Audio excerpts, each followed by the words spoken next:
Krishna devotees, very good to see all of you. It's a very sad Sunday, a very sad day for all of ISKCON. We've been talking about Gopal and Maharaj, Gopal Krishna Goswami Maharaj. Like Ramchandra Prabhu said, when Prabhupada was here, and he spent 12 years on this planet by the time he incorporated ISKCON, there were about 4,000 devotees that he initiated. And some of these devotees are basically the pillars of what ISKCON is today. Those 4,000 devotees, over the past 60 years, it's going to be about 60 years now, and in a couple of years, they have increased ISKCON to what it was from 4,000 to 400,000, 4 million, 4,000, whatever the big number is. Basically, they are the ones who are responsible. And again, like Ramchandra Prabhu said, when you see a Srila Prabhupada devotee, go out, take obeisances from them, because these are basically empowered beings, They're really empowered. They came with special privileges. They've touched Srila Prabhupada physically, socially, any which way. So please make sure that you get the dust of your feet. Very, very important. So I thought there was going to be a video before, but there isn't, because I just created a small gist of Gopal Krishna Goswami Maharaj. I'm not going to go into the details about everything. You have the video. But I did want to speak about a couple of things, which may or may not be in there in the videos, I'm not sure. So let's talk about his appearance, right? Exalted devotee, guess what? He was born on Ekadashi, 1944, Ekadashi. And guess, the other thing is he passed away today. What is today? Dwadashi. Can you just imagine what an amazing thing that is, right? Appearing on such an auspicious day and also disappearing on such an auspicious day, which is the Dwadashi. Now, his name, right? His parents called him Gopal Krishna. Now, although it was 1944, he is in a city like Delhi, and you had all the Rajivs and the Sanjays and the Ravis and names like that being given to kids. Rahul wasn't around then, because now I think, what is it now? 50% of the Indian boys must be called Rahuls, but at that time it wasn't. But you had, the other names that, the popular names. Despite that, his parents named him a very, very Vedic, authentic name like Gopal Krishna, right? But there are two things to this. One is that obviously his parents must have been very spiritual to name him Gopal Krishna. They may or may not have understood the implications of the importance of having a name like Gopal Krishna. But for us, my kids are not named any Vedic names, because obviously they were before I came into ISKCON. But when you come into ISKCON and you realize there's so many devotees over here who've had kids, they give them names which are other names of Krishna or Radharani, or very, very pious names. Because you may or may not know the story of Ajamil. A lot of you may know the story of Ajamil. When he was passing away, when the Yamaduttas came to get him, he called out his son's name, Narayan, Narayan. Inadvertently, he just called out that name.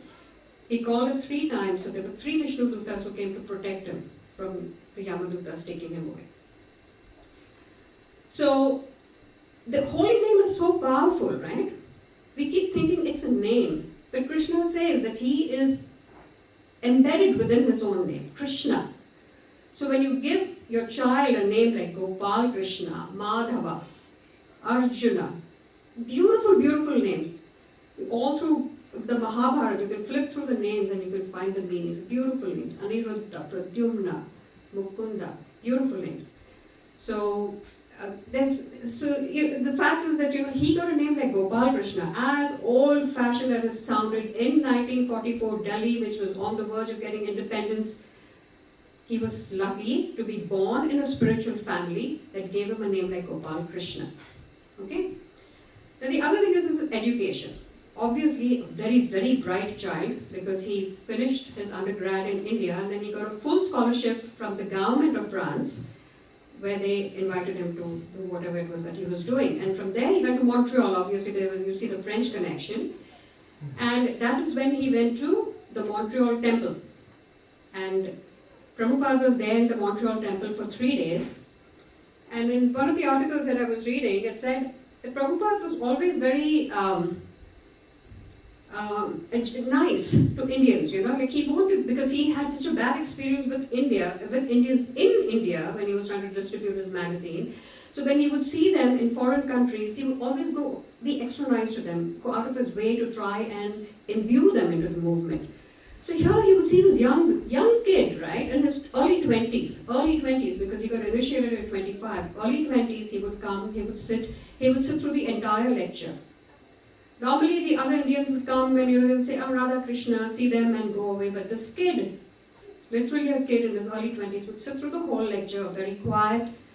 So there was something very attractive about his serenity, which attracted not only the devotees but also Srila Prabhupada. And then one day after the class, he said, is there anything that I can do? And guess what a wonderful service he got. They gave him the service to clean Srila Prabhupada's room. Can you just imagine? What luck do you have to be born with to clean Srila Prabhupada's room? It's so wonderful. But I must say that I was also lucky once in Tobacco. I got to clean the sannyasi room when Gopal, Krishna Maharaj came. So I also feel very lucky to do that upstairs in the Tobacco. They have a very nice sannyasi room up there. So he got to do that. And cleaning a room, picking up a jhadu in the service of Krishna basically cleanses you, folks. So at any time you have not picked up a jhadu, if you have not put your hand in the trash can and pressed the paper down, if you have not picked up prasadam on the floor, do it, please. It will also help the cleaning team, but at the same time it will also cleanse you, please. Cleaning actually cleanses you. Right? Okay. Then his interest in Krishna consciousness. Presumably he was looking for some kind of spirituality. He was already looking for something in India, and then he came to Montreal and with the stars aligned, and he met Srila Prabhupada and he got into the movement right away. And of course he got this humble service of cleaning the room. But after Srila Prabhupada's association, and it seems Srila Prabhupada was so attracted to him that they had a prolific communication. Incessantly Prabhupada would write to him letters after letters, long letters. So that was the kind of communication he had. If anyone had heard Maharaj speaking, you'll see he had this lovely Desi French accent, it was, it was really, he would speak so softly and gently, and he had this very, very nice accent he would speak. And he was a communicator. If you heard his lectures, you could just sit there and you would just watch him like that, because his lectures were just honey.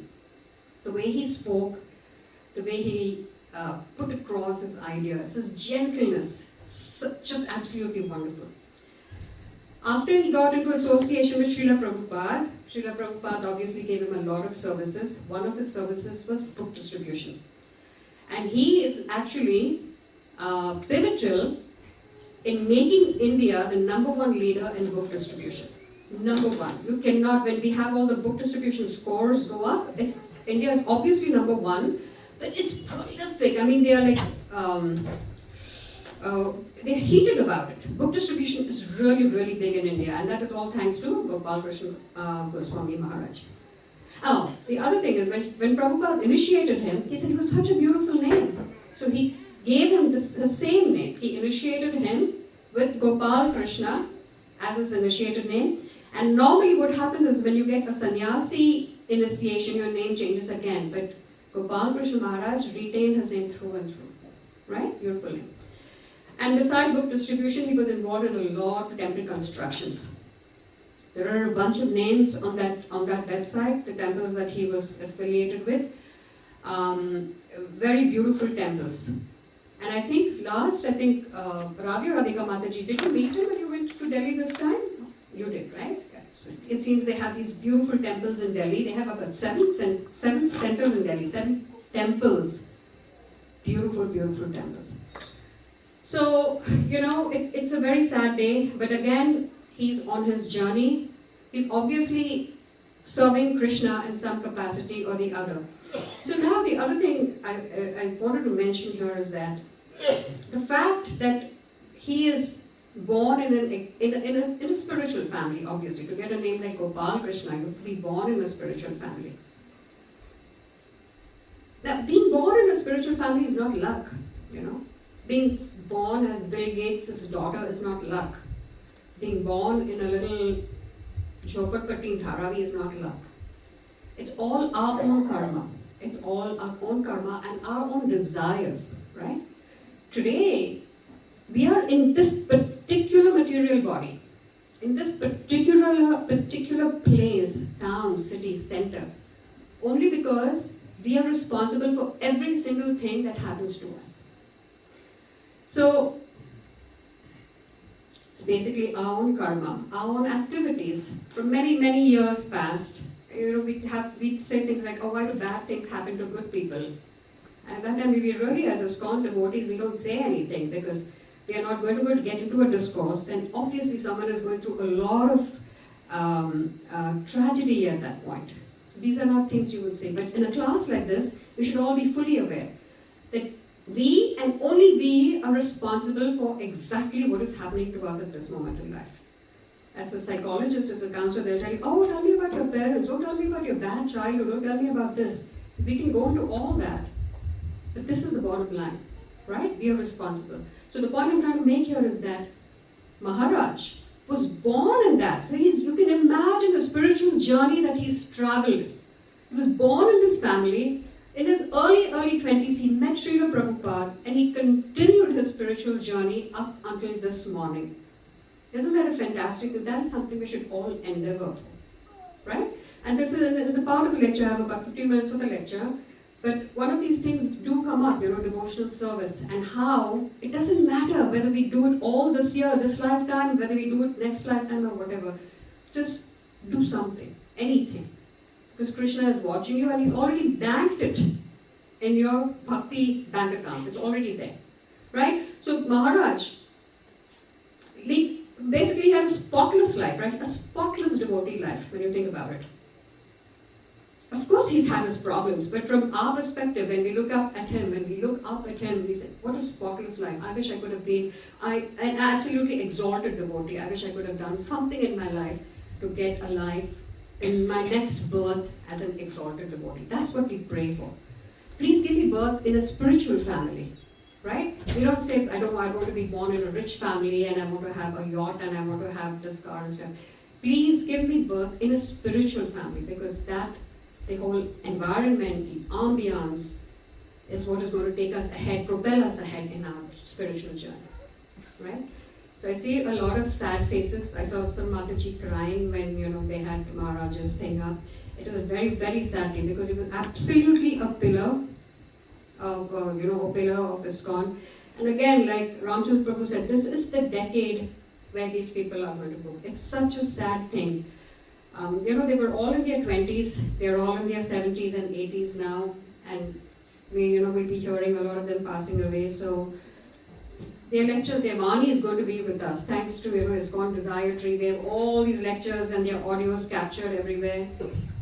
Take a chance, opportunity to listen to that. If they have live lectures going on at different temples, every temple has live, the live stream going on right now.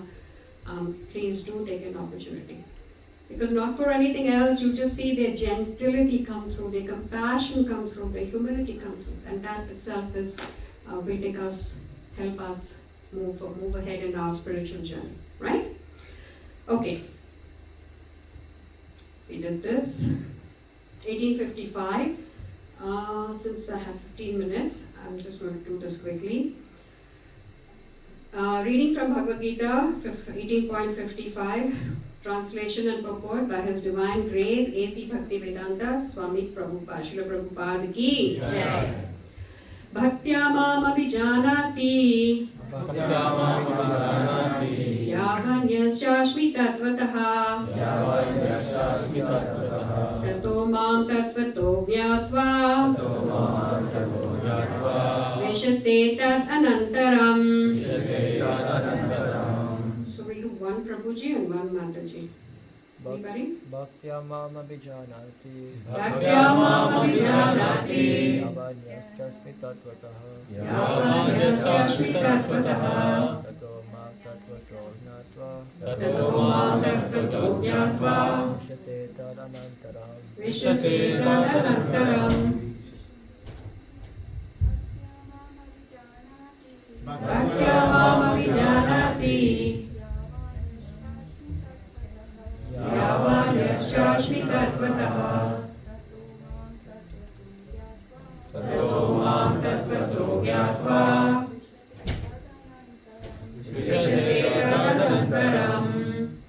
Synonyms: bhaktya, Bhaktya. with pure devotional service. By pure devotional service. Mam, Mam. me, Me. me, sorry, me.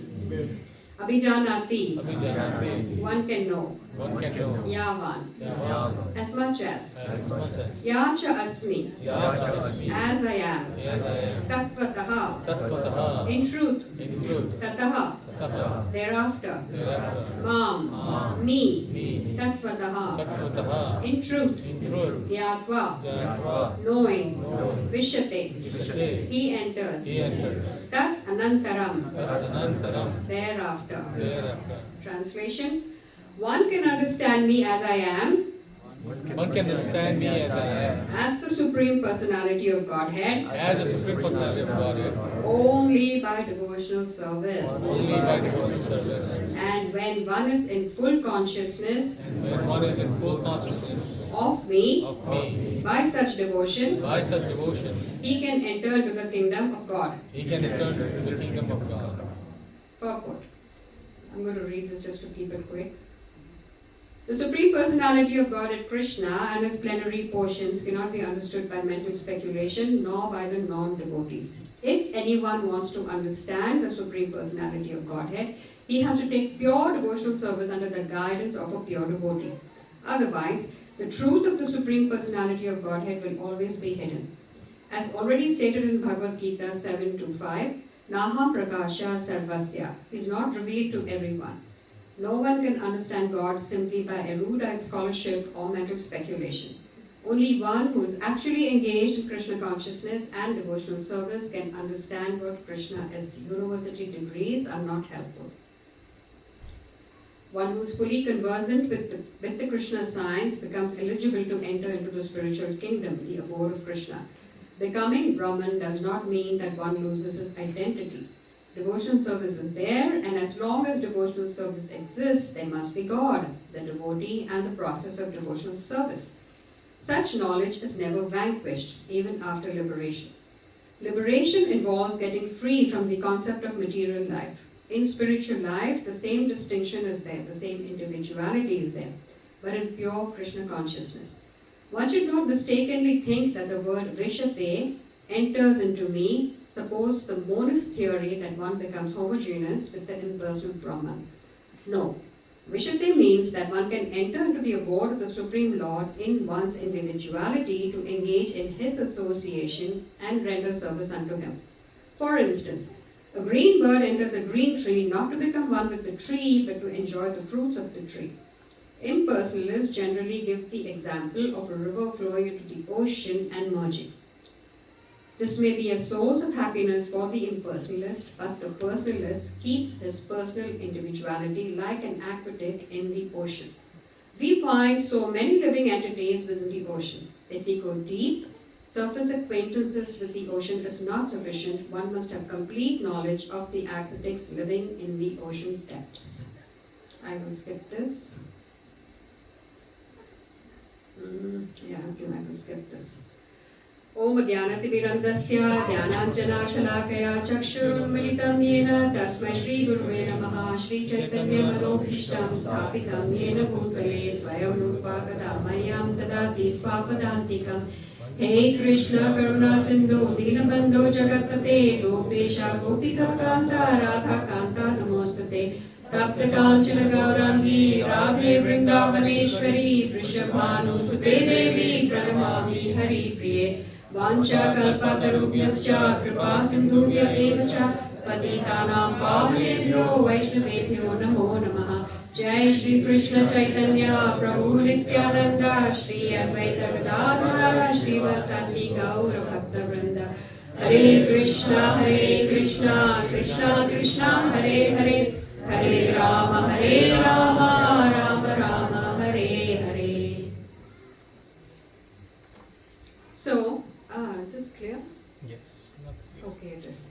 So, chapter 18 is also called Moksha Sannyasa Yoga, right? You know, Arundhati Prabhu has done such a wonderful thing. He's, from the beginning of the Bhagavad Gita, he's taken all the important verses, and every Sunday we get to hear this. So, it's a whole learning process for us. There are no breakages and stuff like that. It's a continuous progression of understanding the Gita. So chapter 18 obviously is the culmination of all the first 17 chapters, right? So it's called Moksha Sannyas Yoga, where Arjuna says, should I renounce everything after all these chapters that you told me, or should I be a sannyasi, or should I be a tyagi, right? And this is Krishna's whole explanation.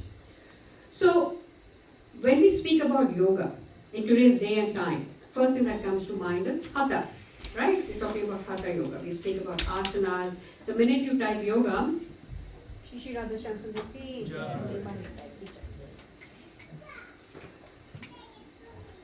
that's the first picture that comes to mind. Hatha yoga, and now you've got yoga with goats, and you've got yoga with, all kinds of things. That's the American version of what has happened to yoga, which eventually went back to India, and they have those kind of things. Of course, you have the original, yoga, which is combination with God. Yoga means union with God, right?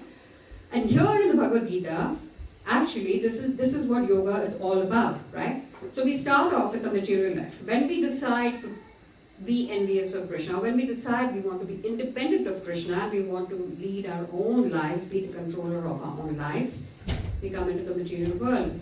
So we start off with an animal life, and then we go into, these are the phases, the stages that we go through. We go through a karma kanda life. Karma kanda is, I need a job because I need a TV, I need this because I need that. It's karma kanda, right? One-on-one. Then one day what happens, all of a sudden we're walking on the street and we see a Rath Yatra pass by and the glorious name of Krishna just entered our ears. Or one day we are just passing by somewhere and someone just gives us a laddu, which is a prasadam. Causeless mercy. One devotee has given us causeless mercy. And then we start progressing up the yoga ladder, right? Then we go to karma yoga. And then we go into jnana yoga, and then we go into ashtanga yoga. Krishna has already spoken about karma yoga and jnana yoga and all that stuff in the Bhagavad Gita chapters. Now the thing is that from jnana yoga, you can go into Brahman realization, or you can go into Paramatma realization. Chapter 18, where we are right now is that we are at Paramatma realization. Hopefully, from chapter 1, verse 1 up until the end of chapter 17, we've read through all that, and now we've read through all these different verses of chapter 18, and now we are at the stage of Paramatma realization, where we've agreed that Krishna is the Supreme, and now we want to know what do we do with this knowledge, right? Okay, we are all here, we come here every Sunday, we pay obeisances and we eat prasad. What do we do with this knowledge? What do we do with this in our lives, right?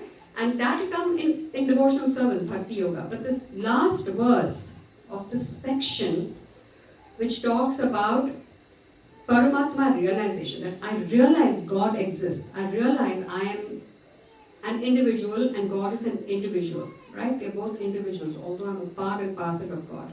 What do I do with this? And in this verse, this is where Krishna says, how do you know me?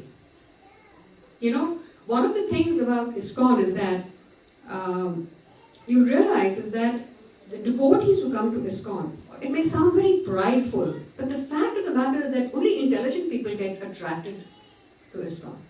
It doesn't mean that people of less intelligence don't, but when you think about it, it's people who are curious, people who want to know what to do. What am I doing here? Even if we are, the four kinds of people who come and all that is great, but even people who have everything, I have a house, mere paas ghar hai, gaadi hai, bangla hai, whatever the case is, even then you end up, you're like, what am I doing with all this stuff? So it's people who are curious, people who are slightly intelligent people who come and ask. So now Krishna wants to satisfy us. So he's telling us, how do we know who Krishna is? He doesn't want blind followers.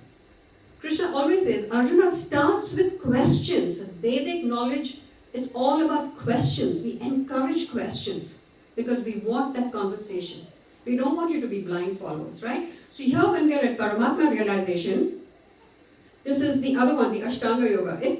Actually, Ashtanga Yoga is very, very beautiful if it's followed according to the principle.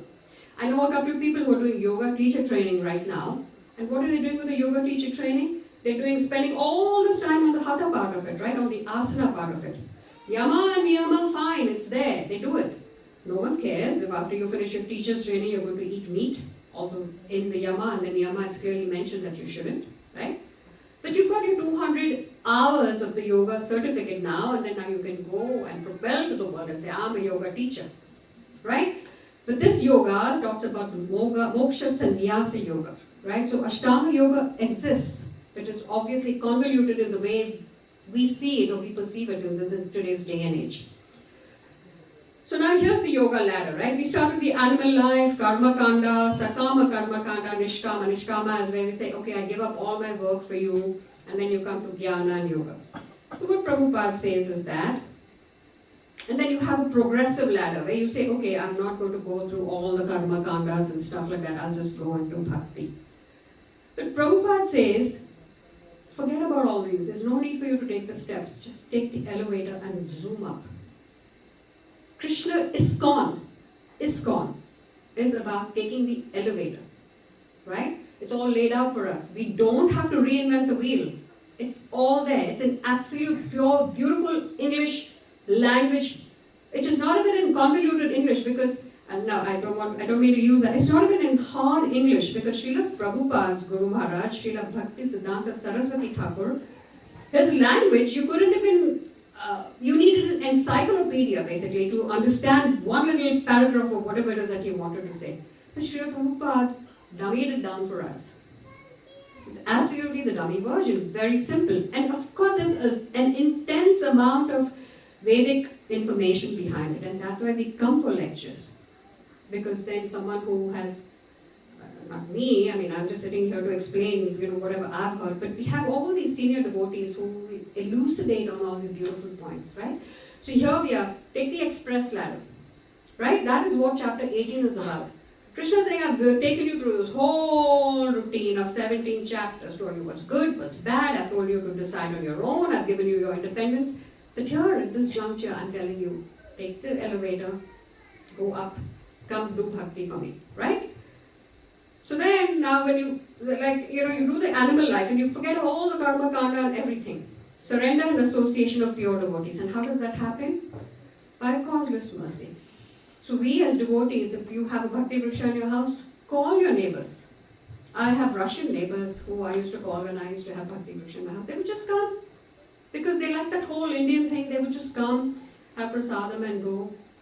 So, invite people, take cookies to your office as devotees because someone has given us causeless mercy. We are sitting here in this happy frame of mind because someone gave us the causeless mercy. Now we can just pass that on and do very simple things, right? We don't have to go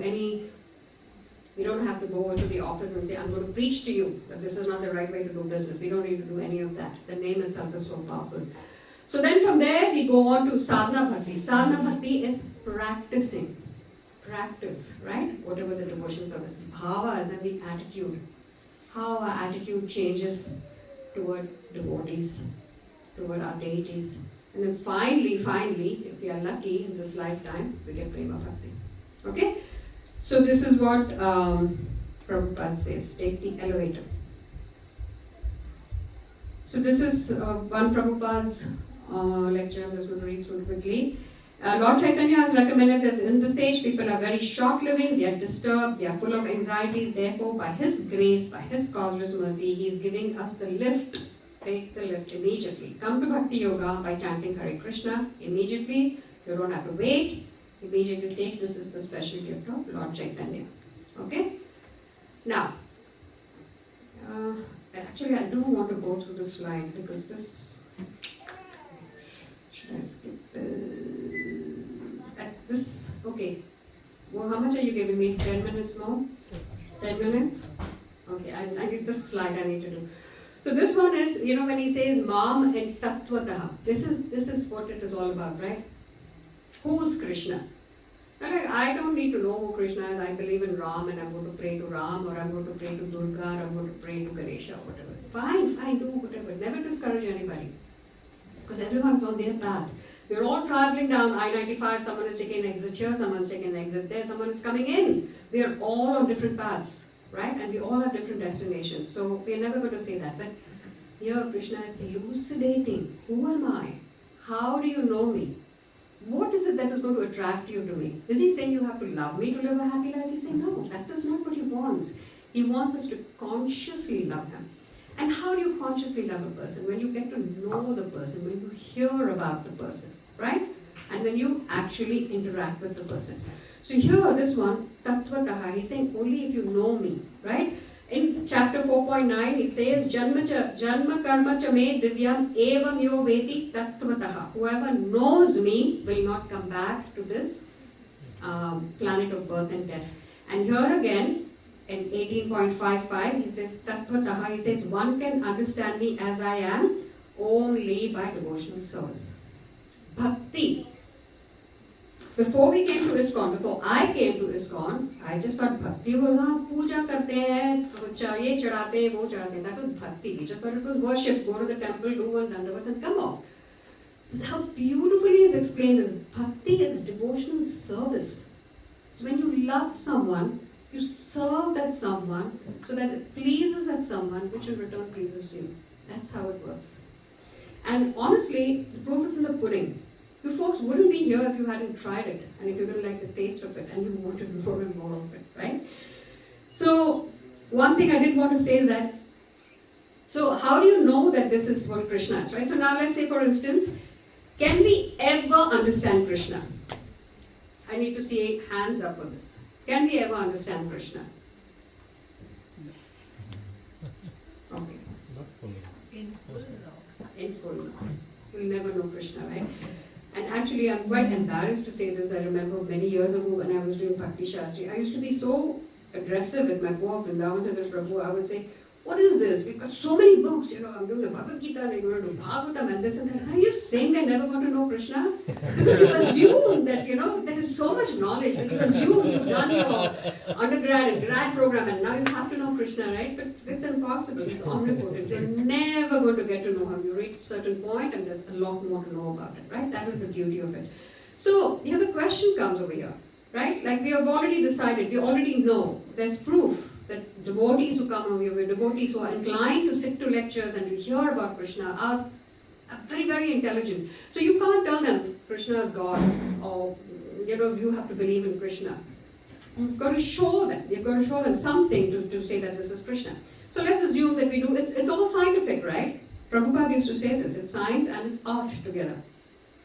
So in the world that we live in right now, when we do an experiment, when we conduct an experiment, we are looking at the subject.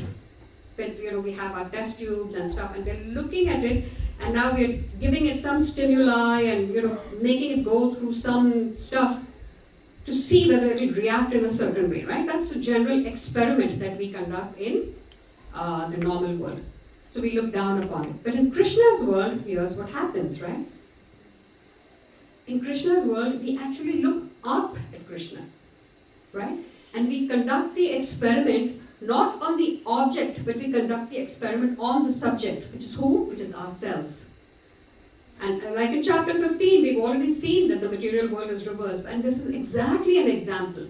So when we are conducting an experiment as to say, oh, is Krishna really God, and so on and so forth, this is the way we need to conduct an experiment. We need to look up at Krishna, and how do we know this? Right? How do we know this? We know this because exalted devotees have told us about it. Shiva, Brahma, Narad Muni, Vedavyas, everyone has told us about this. How do we become excellent doctors? Because all the doctors, excellent doctors, have written books about it, right? The same goes for spirituality, right? Senior devotees have told us this. And then what happens is that when we look at Krishna so Krishna then reciprocates. And that is the result of our experiment.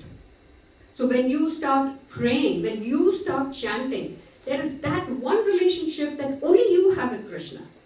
Nobody else has that relationship because he is infinite, right? With each and every one of us, he has a separate relationship. So when we start chanting, that is our devotional service. When we start doing that, we start building our relationship, and then you see how he reciprocates. Small nuances, small activities, you see him reciprocating with you.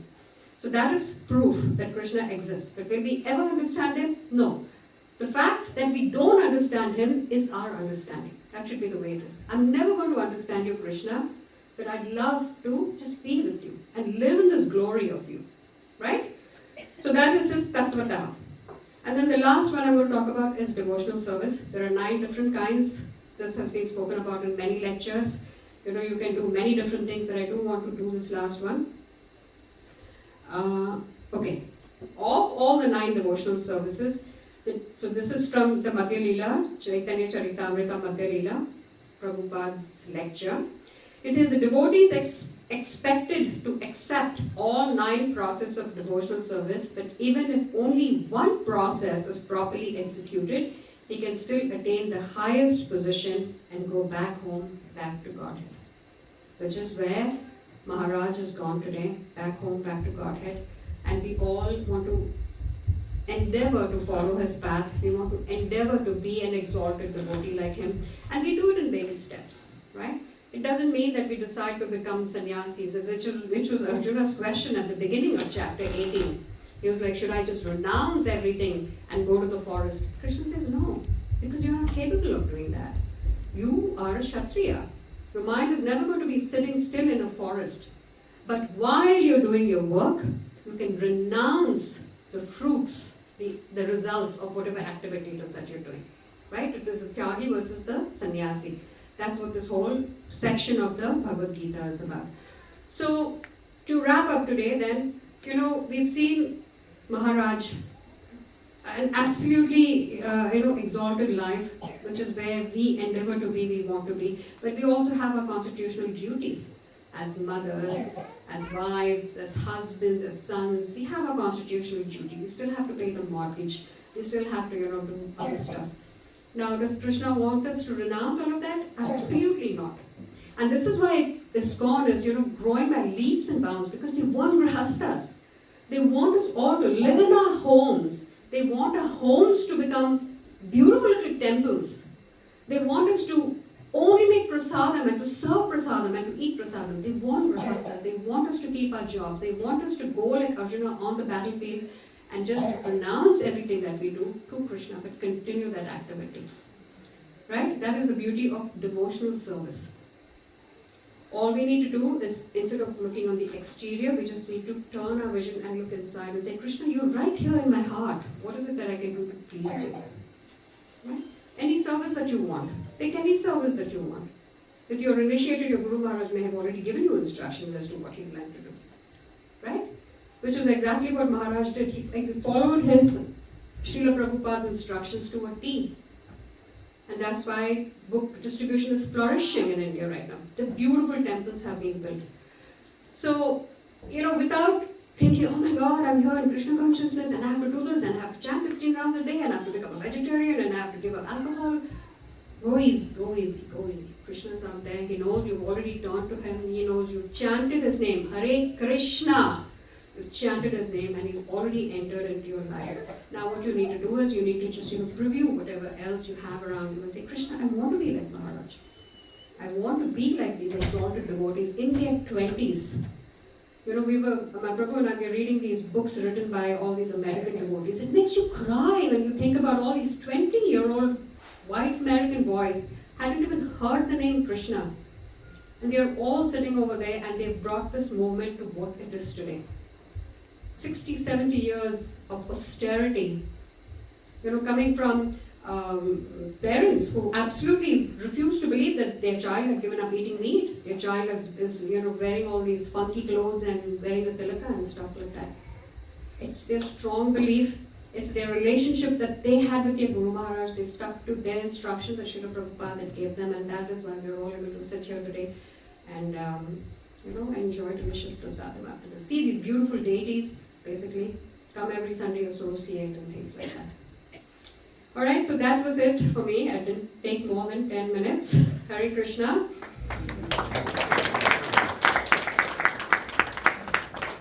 If you have time for any questions, I'll be happy.